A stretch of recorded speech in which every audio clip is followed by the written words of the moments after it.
Tie, kurie dubleriai tenai, ateidavo tik kolo. Baigi baigė.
Tačiau užkopė į kitą etapą, o kitame A grupės susitikime rezultatų.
Prancūzai nelaimingi.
Не блин.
baigėsi šios rungtynės, rezultatas 1-1, Šiauliai savo sąskaitais rašo dar vieną tašką.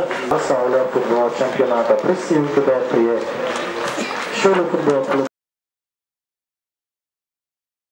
Galiu pasakyti, kad atėjus naujam treneriui tikrai atleto žaidimas pasikeitęs ir jaučiasi tvirto patyrusio trenerio ranka ir nuo pat pradžių aš bandžiau įtikinėti žaidėjus, kad reikia susikaupti, pradėti rungtynės rimtai, bet kažkodėl tai eilinį kartą atletas mumis nubaudžia, išėjom šiek tiek atsipalaidavę, davė atletas tvirtą kovą, nesuteikė erdvės mūsų žaidėjams ir sunkiai gavom pirmam kėlinyje ir dar plus, aišku, toks įvartis kuriozinis, galim sakyti taip, kad bet sakau, atleto komanda tikrai šiandien neleido mums laisvai žaisti ir savo žaidimo neleido žaisti, taip kad galim sakyti, kad tikrai buvo sunkios varžybos, gaila, kad nepavyko įmušti gale dar vieną įvarčių. Galvoju, kad tikrai atleto žaidimas pasikeitęs o dėja mūsų negerėja taip greitai, kaip norėtųsi.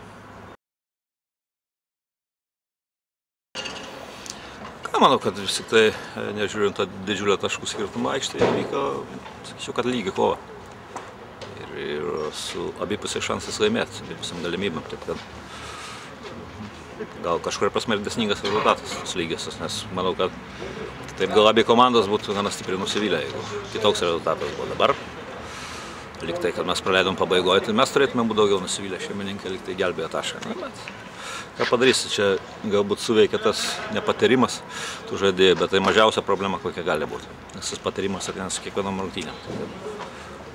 Atletas vis dar turi tą minus, dabar jau 3 taškai, tai šiandien tos lygiosios galbūt naujojo trenerio nuopelnas, kad įvedė savo... Čia aš galvoju, aišku, tos lakios frazės, kad laimė komanda, laimė žaidėjai, pralaimė treneris, jis, aišku, visur galiojančios, bet manau, kad tai turėtų būti abipusis darbas, treneris niekad nebus aikštėj, rezultatą vis tik tai kuria žaidėjai, kaip ten bebūtų, ar tokios, o mano pareiga jam padėti.